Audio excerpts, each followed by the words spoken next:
Right, good evening to those people who have joined. We'll just give it 5 minutes to let some other people get on, and then we'll get started.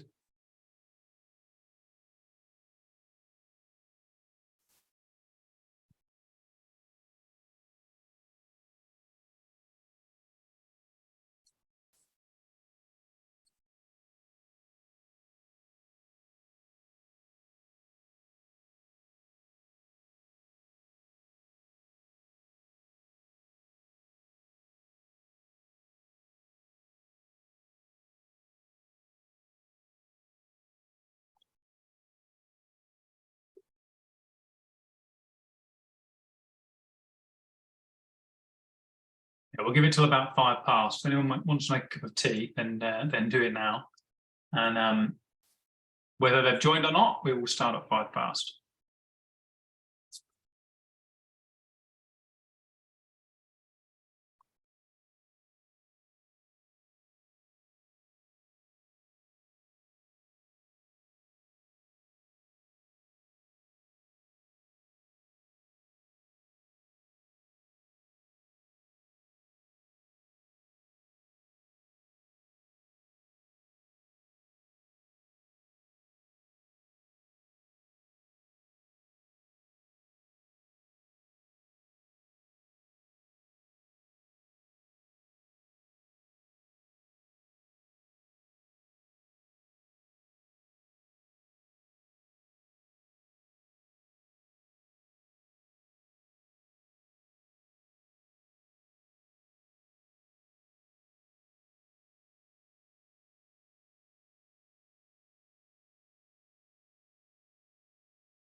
Right, for those couple who have just joined, just a couple more minutes. I'm just going to wait for give everyone else a chance to get on, and then we'll get cracking.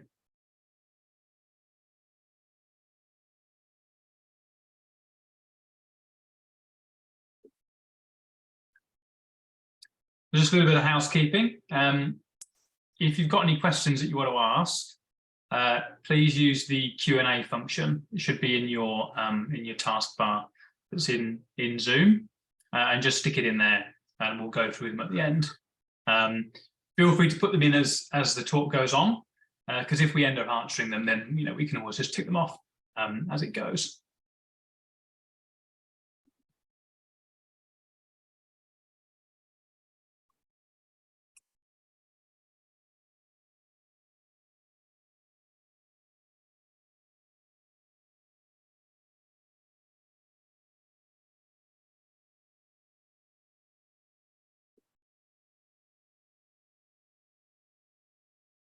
Right, I think we've given people enough time. So, thank you for coming to listen this evening.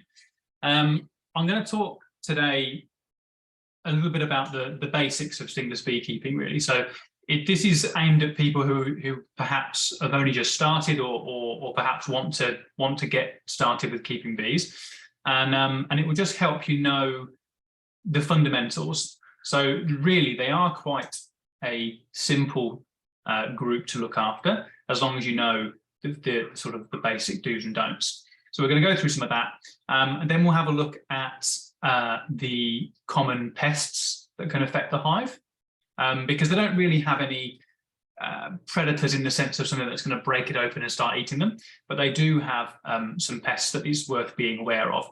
just so that you know if they're there. And we'll talk a little bit about what you can do to stop them, although most of it is just trusting the bees themselves.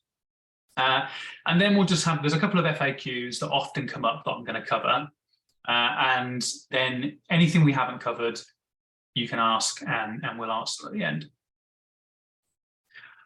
Okay, so what are we talking about here? So specifically for this, when I talk about stingless beekeeping, I'm talking about Tetragonula carbonaria, which is the species that we keep in Sydney. So I'm not talking about the other species that are found across Australia. And specifically, I'm talking about keeping it sort of here in the sort of mid-New South Wales region. If there are any of you that are thinking about keeping them elsewhere, and you've got any specific questions about that, then feel free to ask them at the end. But we're going to focus on Sydney. So Tetragonula carbonaria, or TC, as we affectionately call them, are the only stingless species in Sydney, and they're what we term highly eusocial. So it means that they are similar to the Western honeybee in the sense that they have overlapping generations, they have a caste system, and they're essentially perennial. Now, they're a subtropical species, so they really do thrive in that subtropical environment. So around the Queensland border, they really do thrive pretty strongly.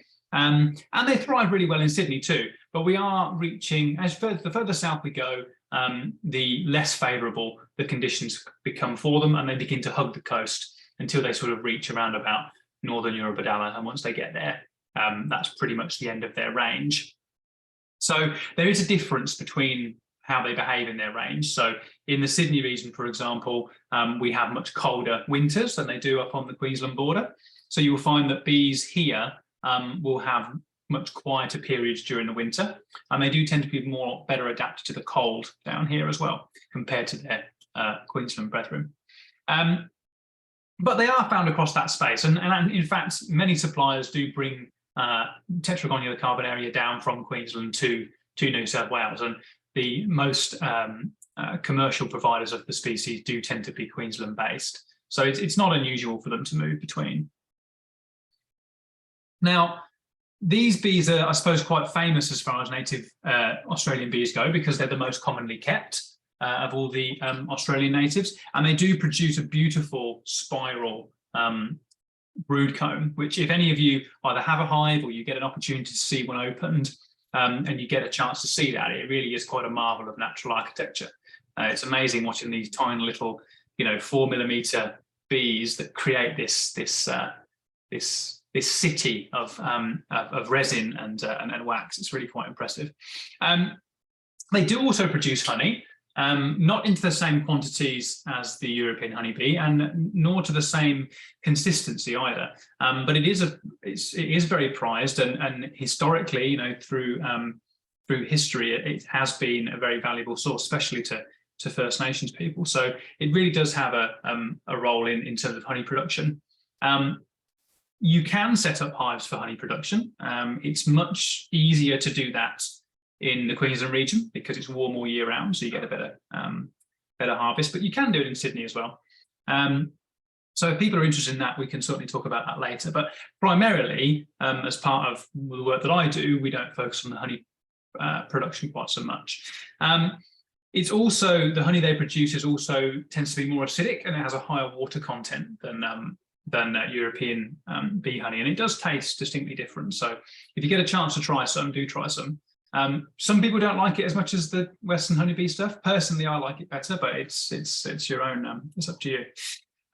Now, when it comes to how long these colonies survive for, the workers themselves can live for about 100 days, and as they move through the different jobs they perform in the hive.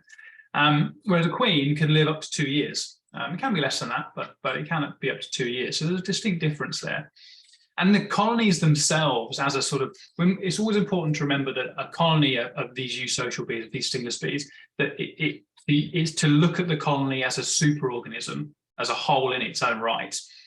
Because actually that's really what they are. The bees almost function more like cells in your body as opposed to individuals in many ways. And so the colony itself can survive for a very long time.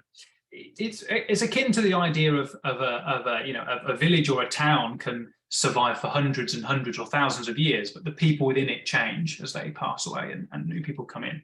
So for example, we have colonies in Ku-ring-gai that are at least 15 years old, if not older.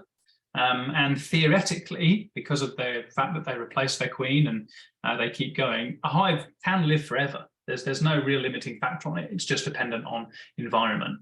So that's a really nice thing about these bees, is that if you have a hive and you look after it, it could actually outlive you. So it's not something that you should need to replace over time. It's something that if you look after can live with you as long as you want it to.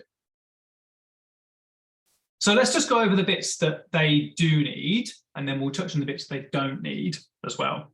So what do you need to do primarily? And I mentioned at the start that they're quite a simple and easy group to look after, really, and it's true. But they do need a few key things, and if you do these, then you're much more likely to have a successful colony. So they need observation, and what I mean by that is that you need to watch them. You need to engage with them, because if you don't do that, they become forgotten, and you can often miss subtle signs of them being something wrong. And because they're stingless and because they're very unintrusive, you really can have them very, very close to areas that you spend a lot of time. We have a lot of residents that have hives on their balconies or on their verandas, very near their little coffee tables, and they sit out there and enjoy watching them. And I encourage anyone who keeps them to have them in a place where you get to enjoy seeing them. Because not only will it benefit you, but you'll also be able to keep a stronger eye on the hive so that you know how well it's doing. Secondly, they need to have the correct placement. And this is probably the most important thing you'll ever do when you get a stingless beehive, is where you put it. Because where you put it will dictate the microenvironment that it sits in. It'll dictate the amount of sun it receives, the amount of warmth it gets in the winter, and the amount of shade it gets in the summer. Those things are really, really important, because the bees can't move themselves, and they'll never abandon their hive. They'll always stay within it, irrespective of what happens. So getting that spot right, especially in Sydney, where we do have this sort of swing between hot summers and potentially quite cold winters, it's important to get that balance right. I put that they need maintaining. When I say that, I don't mean the bees themselves. The bees will maintain themselves quite happily. They're incredibly hygienic and they're very, very good at looking after themselves. What I mean by maintaining is that the box that they live in is something that you need to look after.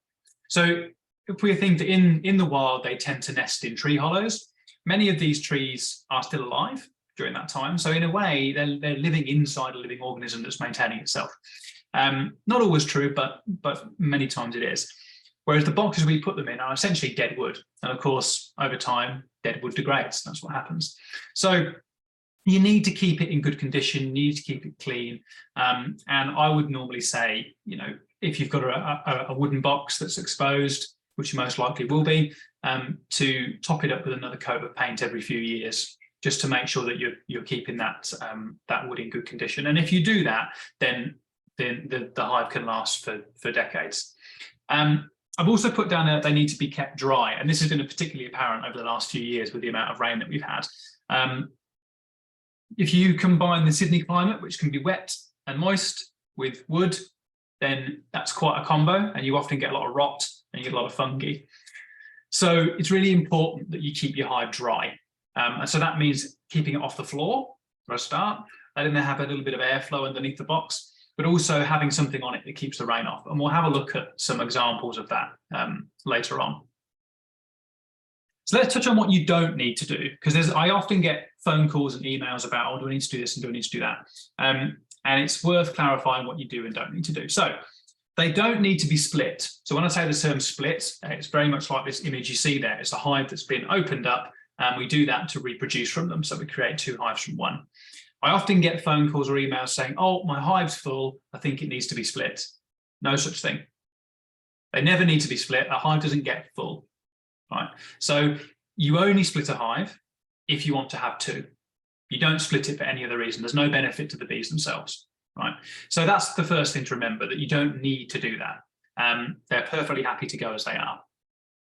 They also don't need to be provided water. So a lot of people tend to put like a saucer of water out for them. They don't need that. They get all of their water from the nectar that they consume from the flowers.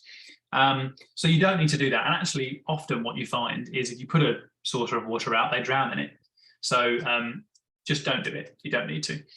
If we happen to go through a very steep drought, which of course is certainly possible, then it's something to consider. But most of the time, they don't require it. They also don't need unblocking. And when I say this, often hives have a main entrance that they use primarily, and then they often have a secondary one that's normally works as a sort of ventilation hole. Now, sometimes the bees can swap between which one they use. Sometimes they use both. And so often they might close one of them up. And a lot of people say, oh, should I stick a screwdriver in or something to open it up? Don't do it. If they've done it for a reason. Trust them that they've done it for a reason that's worth it. They know how to look after themselves a lot better than we do. So you don't need to do that. And again, this kind of, the next point kind of touches on the splitting side. They don't need to be opened. So you would never open a hive just to check on it. The only reason you would open a hive, other than to reproduce from it from a split, would be if you were genuinely concerned that there was some sort of problem in there. And I would always advise you to speak to somebody who's got a lot of experience in the area. Right, so that might be me if you need to contact me, or it might be someone else who's kept stingless bees for a long time. But just to open a hive, just to have a gander, I would just say, just avoid it. It's not going to kill them or anything, or it's very unlikely. But as you can imagine, if someone rocked up and ripped the roof off your house just to see if you're all right, you'd probably be a bit irritated by it. So I tend to try and leave them be, and then make most of my assessments from the way they're behaving. And then if intervention is required, then we might go down that route. But most of the time, you don't need to. Right, so I mentioned about placement. And it genuinely is very, very important. The difference between the success or failure of a hive can often be where it's been placed. And this can be as stark as a couple of meters away from each other. So you can have one hive that's in the right place and another hive a meter away, and it's just wrong. Right, so it is very, very important. So it's worth thinking about where you're going to place them, either if you've already got a hive and you perhaps worry that it's not in the right place, or if you're going to be getting your hands on a new hive and you want to get it in the right place in the first time. So Sydney's a difficult one because we can have very hot summers, right? But we can also have quite cold winters as well. So often a spot that works for one season doesn't necessarily work for the other, and that can be a challenge. Now, as a rule, we generally say that hives should have sunshine in the morning to get them warm, to warm them up and get them out, and then shade in the afternoon to protect them from the hot afternoon sun. Now, that is essentially a balance between the two. Really, in summer, in the heat and the height of summer, they could be in shade all day and they'll be absolutely fine because the ambient temperature is more than high enough for them to fly. In the winter, the opposite is true. You could have them in the sun all day. And in fact, they often prefer to be in the sun all day in the winter. So, and which of course is very difficult to achieve in one location. So unless you have a tree that happens to drop its leaves, which some people do, then you probably haven't got one that's perfect. But that half and half of morning sunshine and afternoon shade normally does the trick. If you do have a deciduous tree that drops its leaves, that's the place to put it, because it'll give it protection in the summer and then it'll expose it in the winter to the sunshine, which is a great combo. You should also avoid anywhere that's overly exposed. So especially for those of you that, most of you I'd imagine will live in Ku-ring-gai, we do have some quite steep areas of the LGA. Some of you might have some of those cliffside gardens, for example. Gardens like that where they can be a little bit exposed to crosswind, it's always worth trying to put them somewhere a bit sheltered because they're only 4 millimeters long. You can imagine what it feels like to be 4 millimeters long and getting caught in a gust. You know, it's going to send you quite a way off. So keeping them somewhere sheltered will help.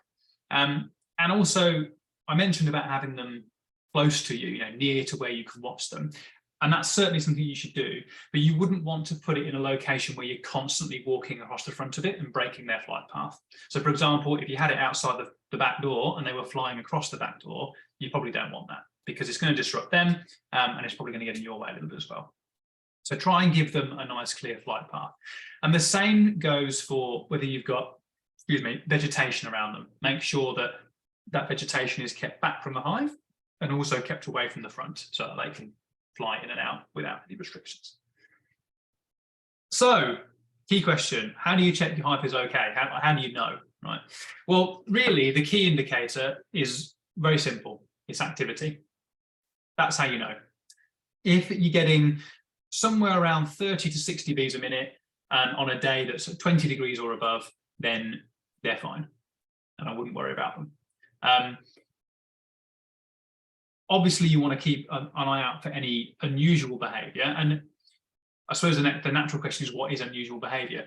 What I mean by that is when you've got a colony, you'll get to learn what your colony is like.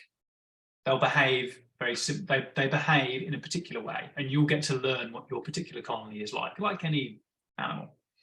And so if that changes, it's always worth keeping a note of that. If something feels different, even if everything else is okay, because there's nothing wrong with too much caution in this. So if you were ever concerned, you would just get in touch.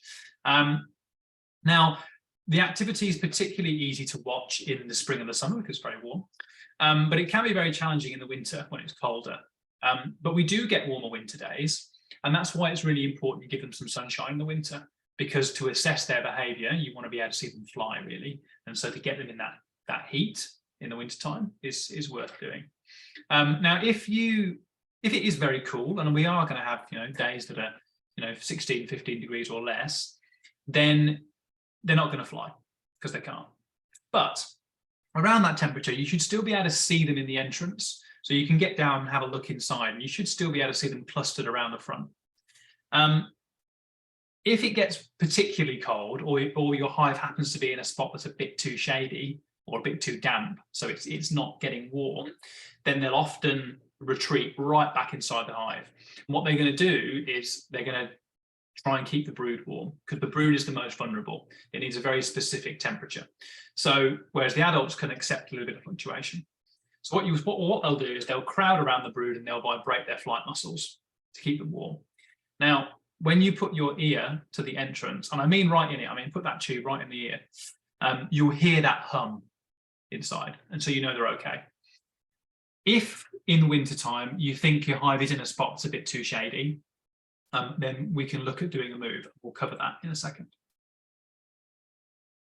So, as I mentioned, activity is key. So if you're not seeing them, especially on days where it's above 20 degrees, or if it's the summer or springtime, or if you're seeing a lot less of them than you used to, that's normally a sign that something's not quite right. So at that stage, you just, for example, if you're most likely you're going to be a Ku-ring-gai resident if you're listening to this, so you can get in touch with me and just ask, look, I'm worried, this is what's happened. I'll ask you a few questions about when was the last time you saw them and when it started, and then I'll normally come out and have a look if I feel that it's necessary. So you're not on your own, is what I'm saying, but make sure to not ignore it, because if you ignore it at the early stages, then actually it becomes too late to do anything about it. So it's really important that you catch things early. Now, another indicator can be a bad smell. That's often the smell of the contents of the hive beginning to break down. If you've got to that stage, it's normally, there should have been a drop in activity first. So this is essentially something that should only really occur after the drop in activity. But if you do smell it, that's an emergency, so get in touch. It might mean that there's something in there that shouldn't be in there. Maybe it's got very, very wet, it's got damp, something like that. But it's worth getting in touch then, and we can have a look and see if there's anything that can be done. I mentioned about earlier the things that you should do, and observation was one of those. Look at your hive every day. Doesn't have to be long, a couple of seconds, cursory look, yeah, they're okay. If you work, like a lot of us do, in the summertime it's easy because you can check them in the evening when you get home, or even in the morning. Wintertime is harder because it's often a case where you might have left for work when it's cold and you don't get back until it's cold. You probably won't be able to check them every day, at least in terms of their activity. But what I would encourage you to do is at the weekends, really make an effort just to go and have a look, just to see if they're coming out or not. And if they're not, then check on the Sunday. If they're still not, then you can always get in touch and just say, look, I don't get as much opportunity to watch them, so I'm a bit concerned. But do make an effort to look at them. And look, any problems, you just get in touch. Most of the time we can fix it if it's early. And if we can't, then we can look at possibilities of getting something else. But a lot of the time they just need a little bit of a leg up. It might be that the spot's not quite right, or we might just shift them a little bit. So I do just encourage you to get in touch and not sort of bury your head in the sand about it. Right, looking after your hive, hot and cold. Now, hot and cold is important because, as I mentioned before, we can have very hot summers and we can have very cold winters. So often we have to make little adjustments during the season to sort of make sure they're okay. So when it comes to heat, anything above 38, we will consider as an extreme amount of heat, right? So it's dangerous for them. So on days like that, at the moment we might get 3 or 4 of those in a year, but they're going to increase with climate change and the heating up. We are going to get more of these days above 38, above 40, maybe even above 45. So we need to do a little bit of protection for them if that happens. There's a few things you can do. So the bare minimum is extra shade. So that might be making sure they're not getting any sun at all, just to keep them protected, just for that day or those couple of days, to keep them out of the worst of the heat. The next step is to use something like a towel that you can soak in water. You can wring it out and then drape the towel over the top of the hive, and then leave the end of the towel in a bucket of water, and that'll just wick some water over the top, and the evaporation of that will help keep the hive cool. You don't want to cover the entrance. They still want to be able to get gas in and out, or leave if they want to, but you certainly want to cover the box itself. Now, the belts and braces approach, which is the one that I suggest you do if you can, is just put it somewhere else, bring it inside. So what I mean by that is, if we've got a heat wave coming or we've got a very hot day coming, we normally know about it because we get weather warnings or it's on the news or something. So we normally know it's coming. So what you can do is the night before, when it's dark, go out to your hive, close it up with some fly mesh. Fly mesh is the best stuff to use if you can get it. It's relatively cheap from Bunnings if you haven't got any. And just either tape or use an elastic band or whatever to put that mesh over the entrance. Then pick the hive up and bring it inside. Maybe put it in the garage, maybe put it in the laundry room, somewhere away where it's going to be much cooler for the day, and you just leave them. They won't be able to get out because the mesh is stopping them, and they'll still be able to breathe because it will go through the mesh, right? And then as soon as the heat dies down, hopefully after a day, then you just go and put them straight back where they were, open them up, let them go. That way, you've completely removed them from that threat. You've completely taken them out of the heat, and they'll be safe. So I would encourage you to do that if you can. But if you can't, extra shade and a wet towel will always help. Now, cold also can be a problem, and we mentioned this. And the best way to avoid the cold is give them the sunshine. So get them in as much sun as you can in the winter, and that's normally enough. You can certainly use things like polystyrene covers, or you can use even thermal blankets. I know some people use to keep the hives warm in the winter if you want to. But most of the time, if they get the sun, they should be absolutely fine. Right, but what if you don't have a spot that works for both, right? So I've just said we want to give them lots of winter sun, but if you give them all the winter sun and then you leave them there, they're going to cook in the summer, right? So if you've not got one of these sort of perfect spots that does both of those things, how do you do it? Well, what you can do is you can have a spot that works, 2 spots. You have a winter spot and you have a summer spot. Now, we normally say as a rule not to move a hive at all. So I'm about to break that rule, but I'll show you how to do it without doing any damage to the colony. So when it comes to moving bees, right, you either want to move them very, very far away or tiny little amounts. So if I move the bees over 1 kilometre away, I don't have to worry about it. I just close them up one night, ship them off to their new place, dump them in, let them go. They don't recognise anything, and so their GPS resets, and they map their own environment back out again. But if you move it within 500 metres of where the hive is located, then they recognize where they are. They know the landmarks of the area because they use them to forage and they use them to get back to their hive. So if you move them within that space, they'll leave, they'll look at all the landmarks, and they'll go straight back to where you moved the hive from. And you'll have a hive with apparently no activity on it, and you'll have a big cloud of bees flying around the old place the hive used to be. But there is an error rate in them locating their hive, because they don't actually recognize the box, they recognize the location, basically like triangulation with the landmarks. And there's an error in that, and that error is about 1 meter. So what you can do is you can do what we call a staggered move. You have your current spot, whether it be the summer or the winter, and then you identify where your other one's going to be, ideally not too far away. If you can keep it within sort of 5 or 6 meters, it'll make it easier for you. And then what you do is every evening or every night when they've gone back in, you just move them 50 centimeters to 1 meter closer to where you want them to be. You wait till they come out the next day. They have to be able to fly. So if it's wet or something that's stopping them coming out, you have to wait until they've come out. But as long as they've come out and they've had a look around and they go back into the colony, you're great. Then you wait, you move them another 50 centimeters or 1 meter until you get them to where you want to be. And essentially, what you do is you do that every spring and every autumn. So in the autumn, you move them from their summer spot to their winter spot, and then in the spring from their winter spot to their summer spot. And you can do it over the course of a month. So I tend to say you do your move from winter to summer in September, and then you can do your move from summer to winter in April.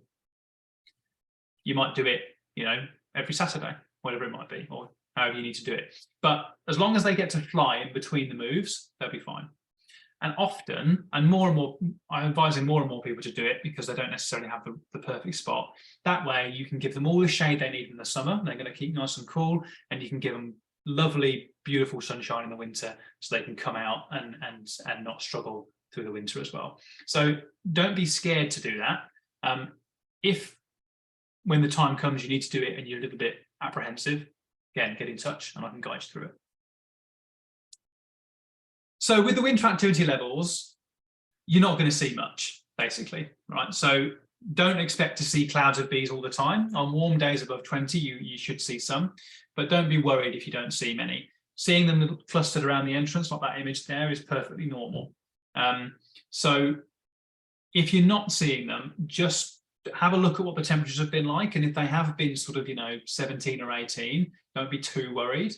Listen for them, see if you can hear them, and then just wait for one of those sunny days, and then hopefully you'll see them. And then if you don't, then you can certainly reach out. Okay, so we're going to do the pests now. I'm just going to go over what they look like, how they infect the hive, and just so you're aware of them. I don't want you to be scared about it. Most colonies are more than capable of fighting these pests off, but it is good to know what you're seeing, right? So the first one is the hive syrphid fly. It's a native fly to Australia. So the stingless bees have evolved alongside this fly. And it's quite big. You'll mistake it for a wasp often when you see it. It's a wasp mimic. And you can see it there laying its eggs on the outside of the box. Now, it does tend to specialise on stingless bees. However, I put an asterisk there because there is photographic evidence of them in areas where we don't have stingless bees. So they must be able to utilise other sources as well. But nonetheless, in the areas where the stingless bees are, they tend to focus on them. They lay their eggs on the outside of the box, and then what happens is those eggs hatch, and the maggots try and breach the hive defences. And then once they're inside, they try and consume the inside of the colony. So this is one of the maggots you can see on the bottom there, quite big. And essentially, they just eat everything, both honey, pollen, and even the bees themselves. And ultimately, if left unattended, it will kill a colony. The best way to stop the syrphid fly is a nice, strong, well looked after box, because the maggots have to get through the box to get to the colony. So they're very unlikely to get through the entrance because the bees are going to be defending that. The most likely place they're going to get in is a crack or a hole somewhere, right? So as long as your box is nicely well maintained, really great way to keep syrphid fly at bay. Next one, phorid fly. Again, native to Australia, evolved alongside the bees themselves. but the other end of the spectrum of the syrphid fly, so much smaller. So you can see the little black hunchback fly in the top image there, and you can see an adult stingless bee at the bottom. So they're very, very small. These tend to be, I find personally, these are more difficult to deal with, and the bees struggle a little bit more to fight these ones off, mainly because they're incredibly fast. So they don't fly particularly quickly, but once they land on the box, they run around in a really sort of violent zigzag pattern.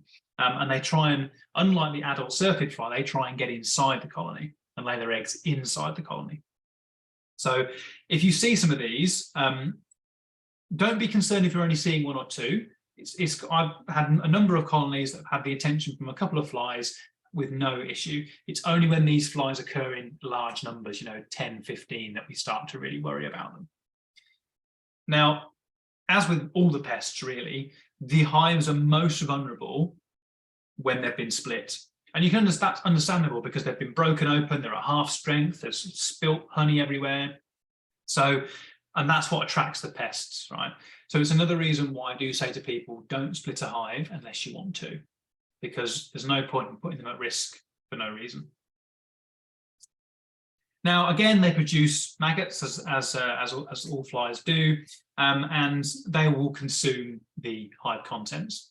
Now, the bees do, as long as the colony is strong and is acting as it should be, they will actually throw the maggots out. So you do sometimes find that a mild infection from the thyroid fly that the bees can recover from it.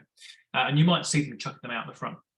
But again, the way to protect against these is to ensure there's no gaps that the bees can get in, that the flies can get in. But because these flies enter through the front of the box, they go through the entrance itself, especially after a split. If it's something that you do, you've really got to make sure that entrance is well protected. And that might be, you can do that by narrowing it. So you can make it much narrower, so only a single bee can come through at a time. Eventually, the bees will open it up themselves. But at that early stage, it can make it much more difficult for the flies to get in. Right, number 3 is the small hive beetle, and this is the only one that isn't native, actually. So this came along with the honeybees, so originally from Africa. And it is still primarily a honeybee pest, actually. So it is far more common in honeybee colonies than it is in stingless bees, but it is able to make the jump from honeybees to stingless bees.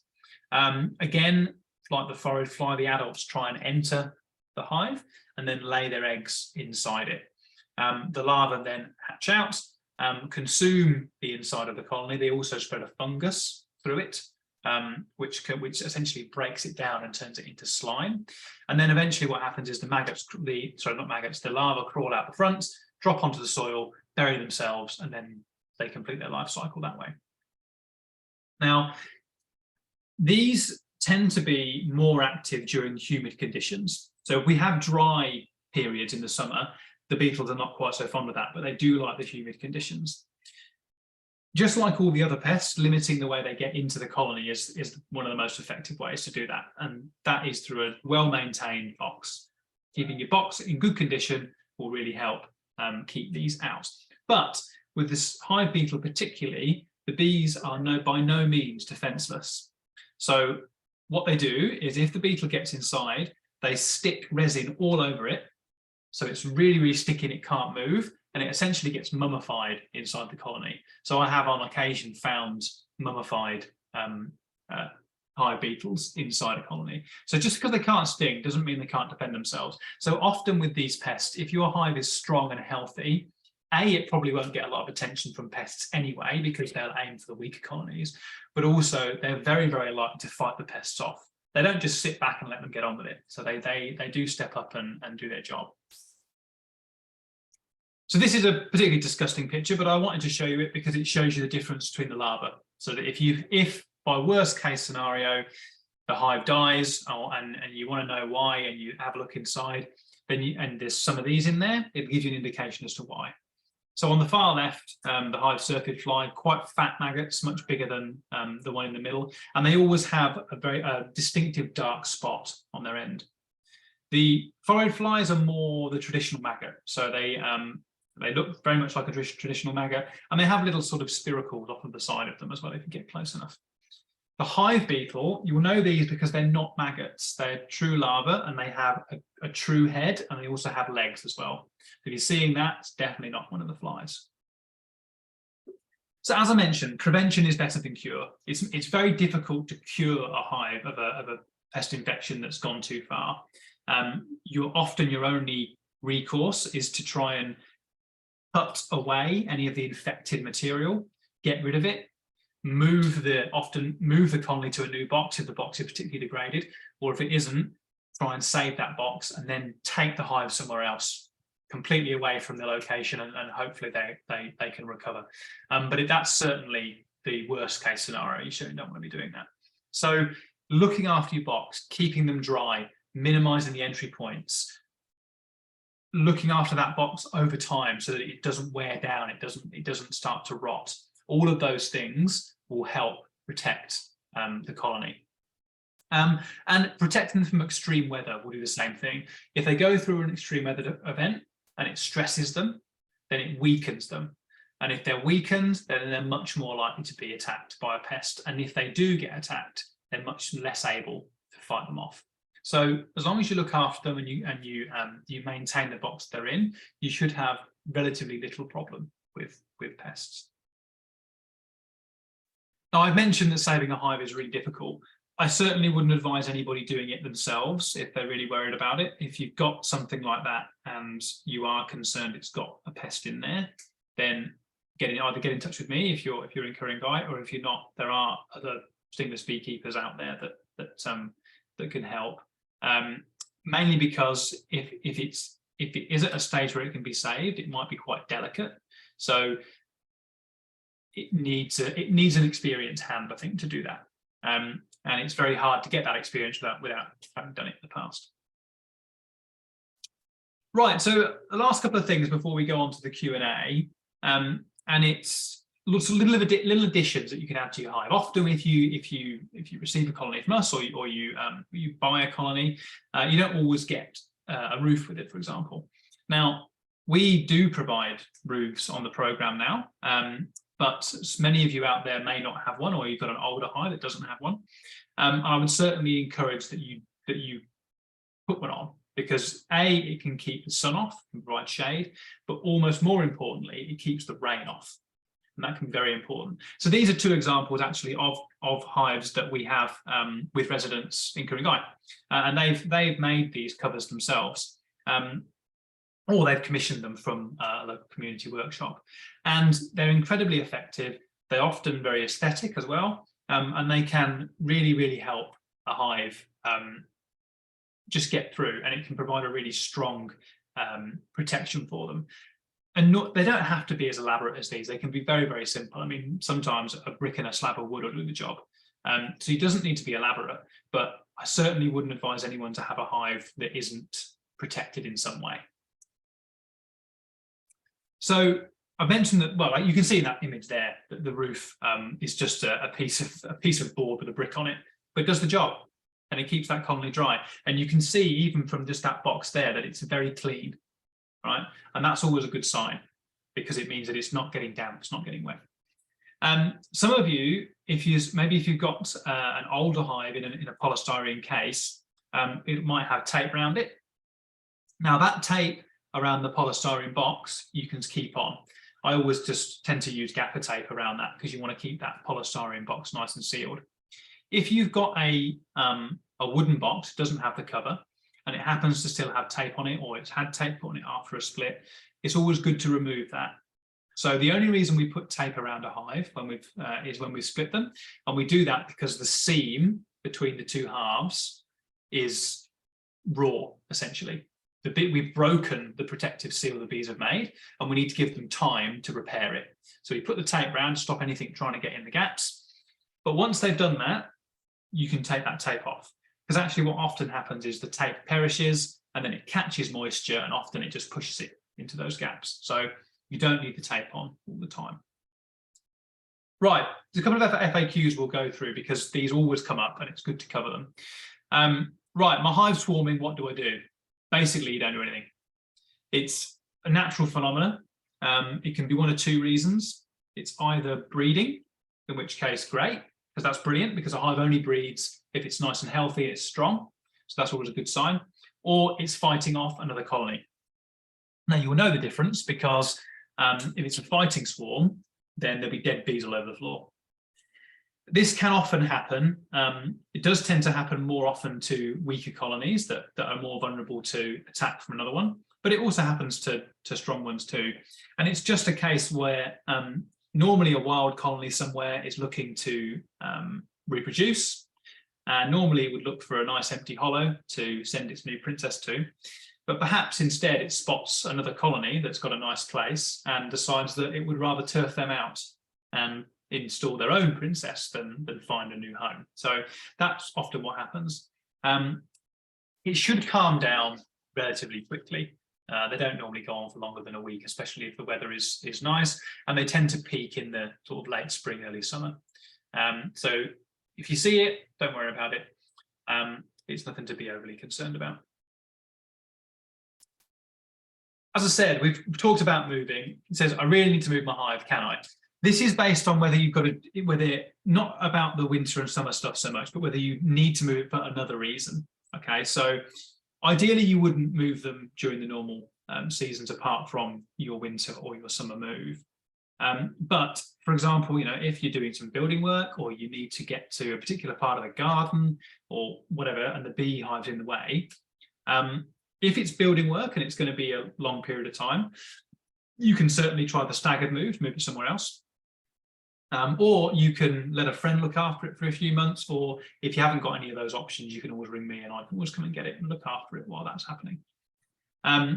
If you need to do some work on the garden or something temporary that you're only going to be doing it for a few hours and the beehive's in the way, fine, move it. Go and put it on the garden table or put it on the bench or whatever. Yes, all the bees that are leaving will fly back to where the hive used to be. But as long as you put the hive back when you've done the job, they'll all just go straight back in and there'll be no harm done. All right, so don't feel like it's so fragile you can't move it to do a job. Just don't forget to put it back. Now, if a hive is in a position that's unsuitable, it may need to be moved. We've talked about doing it the staggered way. If it's in a place where it's really far away from anywhere suitable. So for example, if it's in your front garden and actually you feel like it needs to be in the back, you're probably not going to do that with a staggered move. So if that's the case, the best thing to do is either, if you've got a friend who will look after it for you for a few weeks, take it to their house, let them settle there. By 3 weeks, they'll have forgotten that they ever lived at your house, and then you can take them back and put them where you want. Again, if you don't have someone that you can do that with, you can ask me. Right, now, some of you I thought might ask about a split and how to do it. So I could talk to you about how to do it, but I thought a better way to do it actually is to have probably the biggest expert on stingless bees currently active to talk about it. So this is a video by Tim Hurd. He's one of the fathers of stingless beekeeping, and he does excellent tutorials on how to do it. So we'll have a quick watch of this. There's going to be no audio, but that's fine because I'll talk you through it. And then once we've done that, we're finished, and I'll look at your questions and we can answer those. If this works, of course.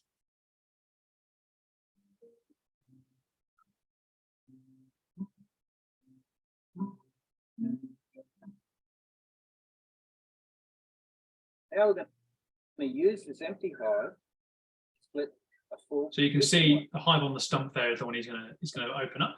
Now these hives have got 3 layers because they've got a honey layer on top, but the principle of splitting is exactly the same. It's reached an excellent splitting weight. I can tell that by picking it up. We can use a sort of scale to determine the weight. So you can determine the weight of a hive by weighing it. You normally want to have about 3 kilos net weight. That means 3 kilos minus that's after the box being taken off. Then you know they're ready.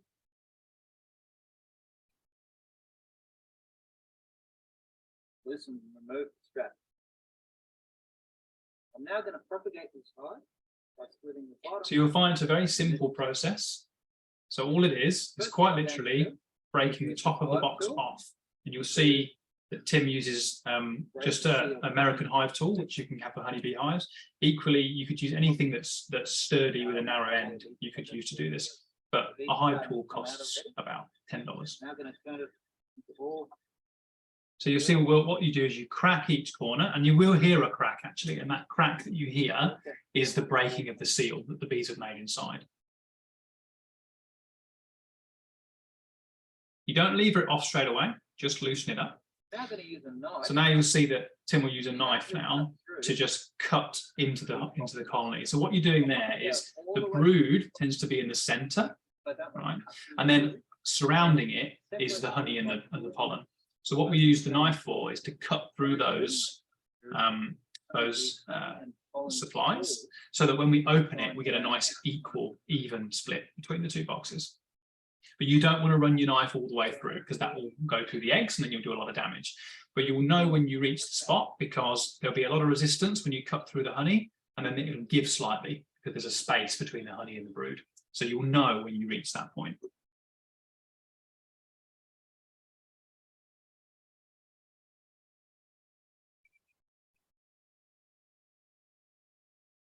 But when I reached the brood section, then it was easier to cut with less resistance. So once we've done the cutting, it's ready to be opened up.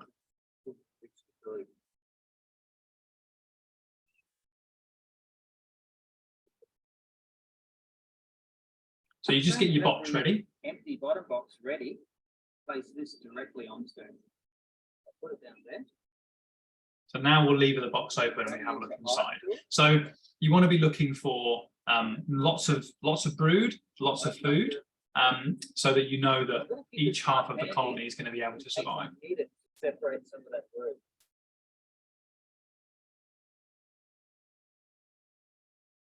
And you can see that it now just levers off really quite easily. And in this case, I don't need it. So the mechanical process of splitting a hive is actually very, very simple. I suppose the challenging part comes when you need to know whether a hive is ready or not, right? And that's what takes the experience. So it's very, very simple. So you can see here there's brood in the top half and there's brood in the bottom half. So I always advise anyone, if you are going to split a hive, if you can, ask someone who's done it before to come and do it with you the first time. Because it's really important for you to learn, if anything, when not to split a hive. It's very easy to split a hive when it's ready, but when you look inside something's not quite right, you need to know what you're looking at. And then you just put an empty half on top, and that's the split. So you do that on both of them that you've taken off, and then you produce the two colonies from one. So I'm going to pause it there. There's a bit more, but that covers the major parts. So that covers everything I'm going to talk about today. I can notice there's a few questions here, so we'll just have a quick look at those. So Anne says, does a hive need to be split to survive forever? So I think we covered that. So as I mentioned, they don't need to be split ever. It's not something they require. And actually, if you think about it, really, if they required that in nature, how would they have survived for as long as they do? It's not a natural process. We sort of manipulate that and do it artificially, so they don't need it. So Don and Helen Woolley say, our bees have been swarming for 10 weeks. Is that a problem? I've never known of a hive to be swarming for 10 weeks, especially not 10 consecutive weeks. I'd have to see some images of it, because it may just be that they're very, very active and they want to go and do something. You wouldn't normally see a continuous swarm for 10 weeks.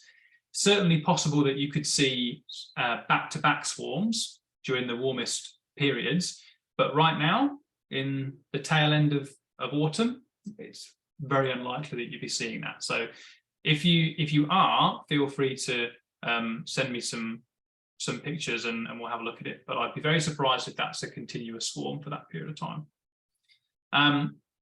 Marla asks, I want to raise my hive. Do I follow the directions for moving it? That's a really good question, Marla.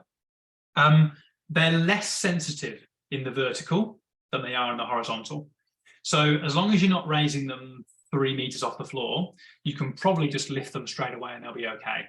So if you're going from the floor, let's say, to chest height, then I'd be tempted to put it on a box first and then move it to chest height. But if you're only moving it up to your waist, you can probably do that in one go. Do it at night when they're inside, make sure they're still facing the same direction, and I don't think you'll have any trouble. Right, well, that's all the questions that are in there. So unless anyone's got any more, I mean, feel free to add them if you do. Then that's covered everything that I was going to talk about this evening. If after the session's finished, you do think of a question, that's sometimes how it goes, feel free to email me. I'll be more than happy to help. And I hope that if some of you have either already got hives, that you have learned a little bit of how to look after them better, perhaps. And if you haven't got one, that it's given you a bit of confidence to know that it's not too difficult. So doesn't look like there's any more questions. So thank you very much for attending, and have a good evening.